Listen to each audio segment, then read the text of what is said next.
Hello, I'm Jamila Musaiva, an international social etiquette consultant and author of etiquette books, Etiquette the Least You Need to Know, and Afternoon Tea Etiquette.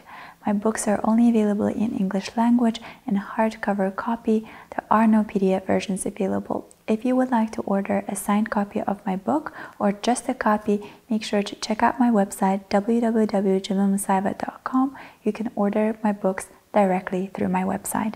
I'll link it here as well in the description box below. If you're interested in etiquette, please make sure to subscribe to my channel, as well as check out my online dining etiquette course available on my website. It's an hour and 30-minute online course with subtitles available in English, Spanish, and Arabic. You'll get the full information, everything from A to Z about Western formal dining etiquette. It has been a while since I've done a book review on my channel.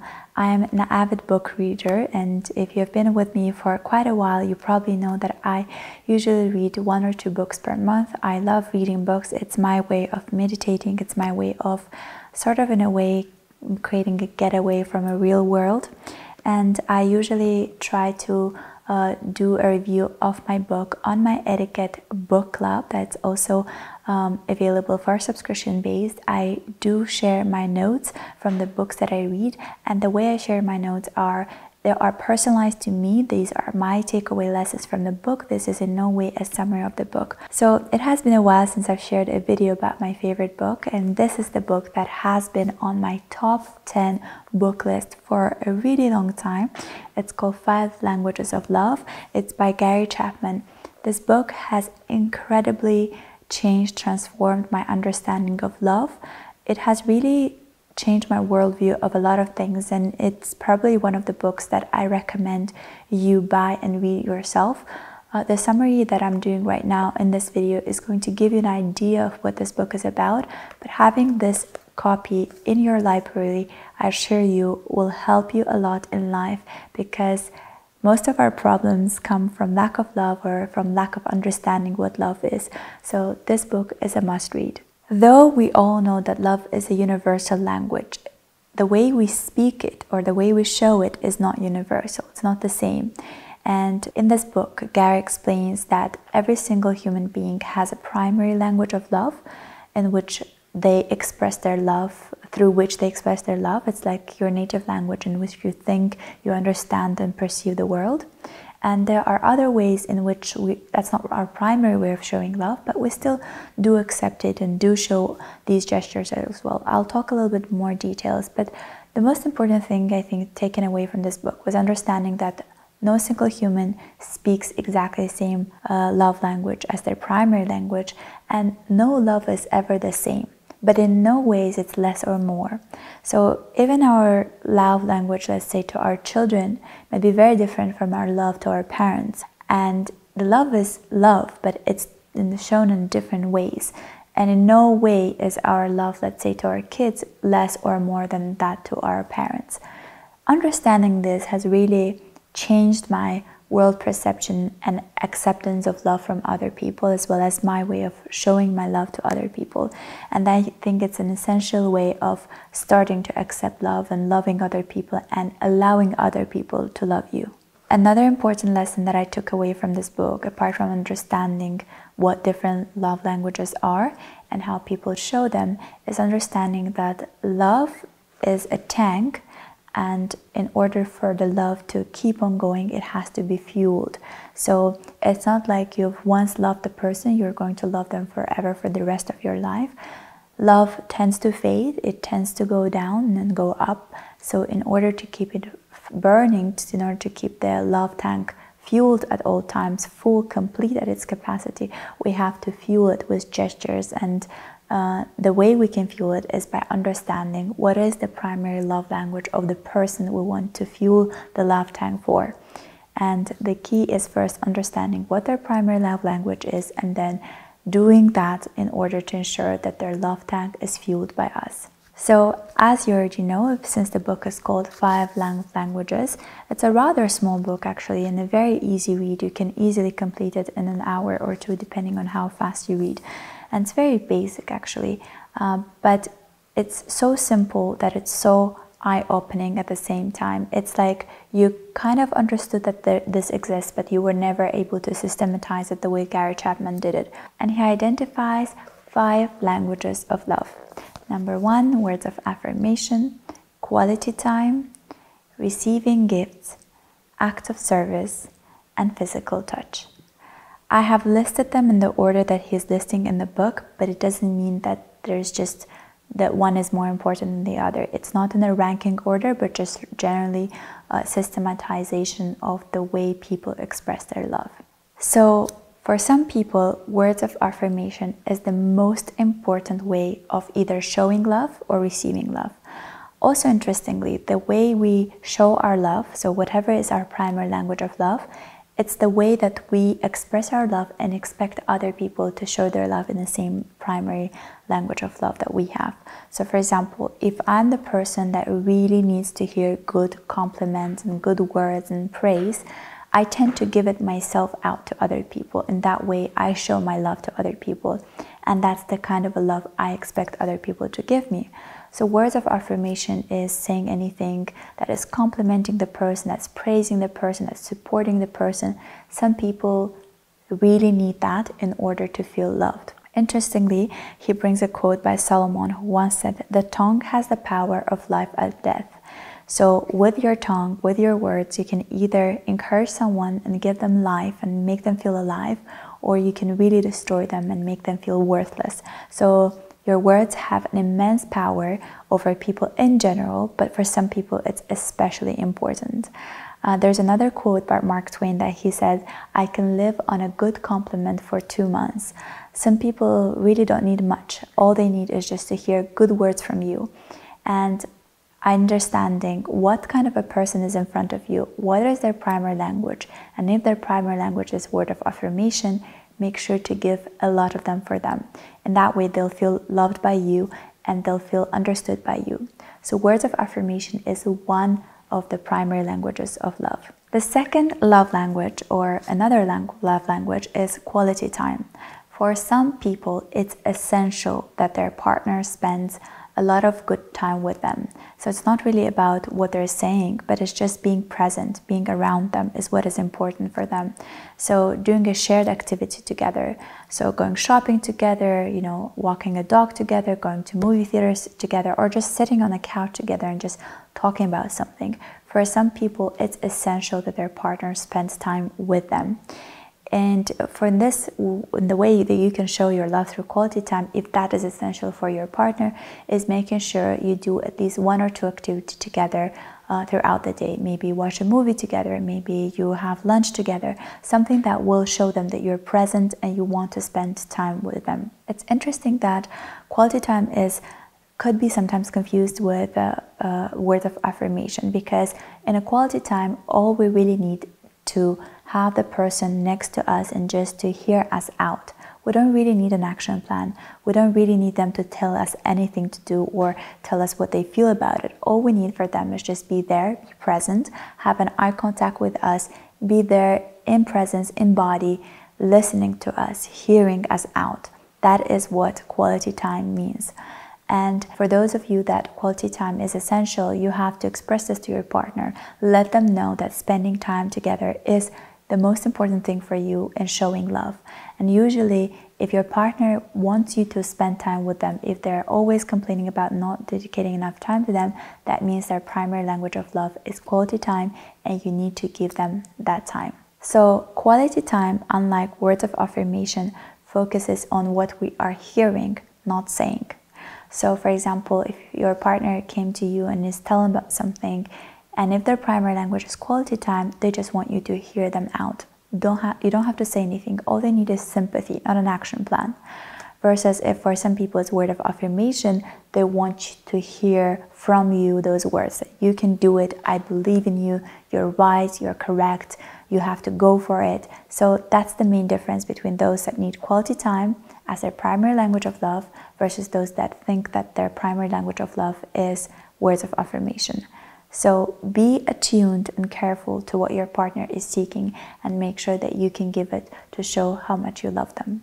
So for those of you that are practicing long distance relationship or might be traveling a lot for work, and if your partner's main primary language is quality time together, what you could do is you could snap pictures and send them live where you are and saying, thinking about you, I wish you were here right now. Or maybe you can do, with today's technology, a lot of video calls so you can see each other and have a feeling that you're spending that quality time together. Another love language is receiving gifts, giving and receiving gifts. For some people, that's the way they show their love to others, and that's the way they understand that they're being loved, is if they receive gifts. And I think in this point, what is important to understand is it's not just about the price tag. It's not how expensive your gift is that matters. It is about how attentive you have been to what the person has been saying, what they've been paying attention to. So perhaps your partner has mentioned something that they really wanted or needed, or you see that they're buying something and that's something that they love. For example, for me, I love scented candles, I love cups. So when I receive gifts in the form of a cup or a candle, I'm always pleasantly surprised and I always love the gift. So it's really about being attuned to what the other person mentions. And if you have a phone by you or notebook, you can write down, like, you know, my partner mentioned this, I should look up to it, and they've mentioned that or looked at that. So if you don't really know anything, you can always ask the girlfriends or guy friends for guidance, the parents for guidance. There's always someone who knows your partner from the other side and who can have some kind of an idea of what the partner will be looking at or is interested in. And for me, really, it's really nothing about, you know, waiting for that special occasion to give the gift. And actually, whenever you receive gift without any occasion, the impact is so much stronger because there's always an element of surprise. You were not expecting to get any flowers that particular day. It's not your birthday, it's not a holiday, but you receive flowers. So that surprising element makes the impact of the gift a lot stronger. And I love personally giving that random gifts or care packages on a day that no one was expecting to get it. And I always feel like there's an element of surprising the person and showing that I think about them, I care about them. So even when I was, you know, grocery shopping, I had them in the back of my mind. I know they love, for example, raspberries. I'll get the raspberries because that reminds me of them and I wanted to show them that I was thinking about them. I am personally one of the people that I think receiving and giving gifts is my love language. I love doing care packages. I love getting something small. Usually it doesn't have to be really big, but really to show the person that I've been thinking about them. So it's an important element for me, and that's how I show love, and that's how I love. I feel like I'm loved when I do that, when I get that. The fourth, or the other love language, is acts of service. And by the word, we understand that it's just gestures, doing something for other person. So perhaps helping them to book something, doing, you know, something instead of them, you know, taking the task over. Say, you know, you and your spouse are cooking, he takes over the washing of the dishes, or he's there to help you cook while you're doing something else, or he says, I'll take care of kids while you go rest, take a nap. So it's all kind of acts of service, is doing something for the other person. For some people, that's how they understand that they're being loved, if the other person takes care of them, does something for them, and it's the way that they express their love. They might be not very good at praising the person, they might be not very good at gifting gifts, but they're really always there to do something for you, to, you know, clean something for you, wash something for you, I don't know, book something for you, you know, get things fixed for you. So this is the way they show love. Essential is to understand the difference between an act of service and a gift. So for example, a gift is something, I bought a book, I bought it for you, I give it to you, this is my primary language, I love giving a gift. But for the other person, it might not be really gifting the book, but it might be, you know, going to the postal office, you know, taking the package and bringing it home instead of you. So they have not really gotten the book, purchased the book, but they're really there to take it out from the parcel, to, you know, bring it delivered to your home, handle all the paperwork and things like that. So that's the difference between acts of service and receiving gifts. So for those that really cherish acts of service, their credo in life is actions speak louder than words. And I'm actually one of those people that always say this. For me, I love, of course, hearing great compliments and hearing great words and words of support, but if they really mean nothing to me, there's no action behind it. So I always look at actions when I'm making my own decision on the person. Does those actions match with the words that they're saying? So for me, actions are always more important than words. So sometimes when I was reading this book, I was quite confused. I was like, what is really my primary language of love? Because I actually do love taking care of other people, and I love showing acts of service, and I love receiving it. So this confused me, and there's actually another love language, and that is the final one that Gary Chapman identifies here, and that is a physical touch. And I realized that as a person who's super tactile, I love touching even the book before I buy it. I have to touch the book, touch the papers, I have to touch my clothes before I buy it. I'm a very tactile person. I hug and kiss a lot my kids. It's very important for me to be physically in touch to show my love. So I was confused as to what is really my love language, but I understand that physical touch is super important for me, and it is important for a lot of people. Hugging them, kissing them, being intimate with them, physically being present next to the person. For example, if someone is grieving, if someone is in trouble, you're physically there to hug them, to touch them, to smell them, to be the shoulder for them to lean on. For some people, it's extremely important, and understanding this is really important for you to project your love. If you're, for example, someone who is not very tactile, who doesn't really like it, but your partner's primary language is physical touch, you have to learn to be a tactile person so that you can show your partner that you love them. Interestingly, studies have shown that babies that have been stroked, kissed, and hugged a lot in their younger years develop a much healthier emotional life than those that were left for long periods of time without any physical contact. So, having identified 5 different categories of love, or showing love, expressing love, and understanding that every single person has different primary love language, what is important to then realize is that comfort should never be an issue in love. I think in today's world, we're so used to saying, if you love me, just accept me the way I am. If I love someone, they have to just be like me, or, accept me as I am. But really, when you're loving someone, even if it's something that you're not comfortable doing, or that's not your primary language, if that's important for your partner, you have to slowly adjust and learn to incorporate that into showing your love, or learning their love language. As I mentioned earlier, if you're not a tactile, physical person who doesn't really like to be hugged or kissed a lot, if that is a primary language of your partner and it's essential for them, that's how they understand love, you have to learn over time to hug them, kiss them, and learn to become a tactile person. In a way, learn their primary love language so you can speak the same love language when you are talking to them. For example, for me personally, I don't consider quality time an important thing for me. I don't show my love in that way. In a way, I don't also expect my partner to require that. But in our family situation, for my partner, it's very important that we spend a lot of time together. Quality time is essential for him. So in order to show him that I also love him, I have to incorporate quality time as a way of expressing my love to him.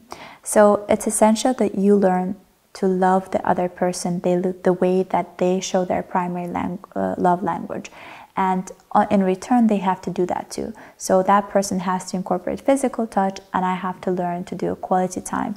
In that way, we learn our primary languages of love, and we show our love the way we expect them to show love to us. So what Gary explains is that love is truly a choice.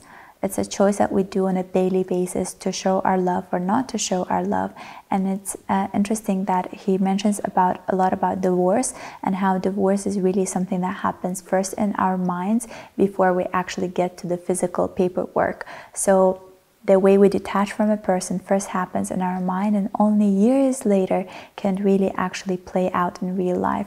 So choosing to love and choosing to show your love and fueling the love tank of your spouse, partner, parent, child is really up to you. So the big question now comes is how to identify your primary love language, or that of your partner. I've been struggling to identify my own. And it took me some time to understand what is that of my spouse. But the way you can do it is by doing 3 of these things. Number 1, he says, how you show your love to the other person. Primarily, that's your way of showing love, is usually your primary language of love. And for example, if you're someone that loves complimenting other people, it's probably something that you need the most yourself. If you're someone who loves, touching or hugging someone, then it's probably your primary language of love, and that's what the other person has to give to you. So it's usually the way we speak it is the way we expect other people to speak to us. Number 2 is, what does your spouse do or fails to do that hurts you the most? For example, if they fail to spend quality time with you, you constantly criticize them, or you're constantly upset with the fact that you don't get to do anything together. That means it's your primary love language and you need that quality time the most. Or if your spouse is constantly complaining about the fact that you are never doing anything for them, you're never cleaning the table, you're never taking care of kids instead of them, you're never doing any acts of services to them. So that's what they need the most. That's their primary love language. And the third is, what is that you've been criticized the most for, or you're often most requested to do? For example, your spouse constantly asks you to, tell them how they look, or, they're doing something and they want you to, help them around. They're asking you to do the dishes, or they're asking you to kiss them or hug them. So what is that they're asking you to do the most is usually what they need the most. So what they're asking the most, what they're criticizing you the most for that you're failing to do, or what is their way of showing your love to you. So that is their primary language of love. What is it that they need the most? They're usually either verbally or in the way that they criticize you. You will exactly know what is that they're missing in their life, and what is that they are urging you to give them. So as I mentioned earlier, I've been struggling a lot identifying my primary love language. For a while I thought it was receiving gifts, then I thought probably it's acts of service, but then it took me a really long time to realize that I'm a very tactile person. For me, the most important thing is physical touch. Whenever I am sad, my energy is just 0. All I need to really feel alive and feel loved and cared is to get a hug, to be hugged. As a little kid, not even a little kid, as a university student, every time I would come home for holidays, I would just sit on my mom's or dad's lap for hours. My mom would say, you're just charging up your batteries, and that was true. Every time my energy was on a 0, I would climb up their lap and just sit for hours watching TV. For me, it was the most important thing. Even as a grown-up, I would come and just lay on the sofa and put my head on my dad's or my mom's lap. And, for me, that was my way of needing love and wanting to get love. And now as an adult, as a parent, the way I show my love to my kids is by hugging and kissing them non-stop. So for me, it's the way I show my love to them. And I guess now as an adult, I understand, since this is my way of expressing love, this is probably the kind of love that I need the most in my life, and that's how I express and also expect other people to love me. So this book has really helped me understand myself a lot better, and understand that just because someone's primary language of love is different than mine, and that's their way of showing love, doesn't mean they love me any less than I do them. It's just we speak it very differently. And having now read this book and understood that we show our love differently, I accept love from other people a lot more openly than I used to before. This book is not just about romantic love, but it's love in every kind of relationship. I highly recommend reading this book, not just in terms of you're having a romantic relationship, but really as a young adult who maybe felt unloved in their family or by their siblings, is to read this book and understand that, perhaps your parents spoke a different love language than you do, or their primary love language is different from yours. And just because, they might not be physically there to spend quality time with you, but that was your primary love language, and instead they just showered you with gifts, it doesn't mean they loved you any less than those that would spend quality time with you. It just means their primary love language was different from yours. And really seldomly do partners or parents and children have the same love language as their primary language. So it's seldom that it happens that they all speak the same primary love language. And if that's not the case, then you really have to learn to speak fluently their primary love language and learn to accept their love in the way that they express it to you. Again, no love is the same. and no love is less than the other just because it's different. Thank you so much for watching this video until the very end. I really do hope that you enjoyed this explanation of the book. You should definitely get a copy of your own. I really do hope that every single one of you watching this video is truly, genuinely loved and is able to love deeply and genuinely and with all the courage that it takes to be able to love someone. And I hope that this book helps you not just in romantic love, but also in accepting love from people all around you, including your family members and your siblings and whoever is around you. And as always, please let me know down in the comment section below what are some of your video suggestions for me and what is that you probably learned in this video or you already knew before this video. I'm more than happy to read your comments. Thank you so much, and I'll see you in my next video. Bye!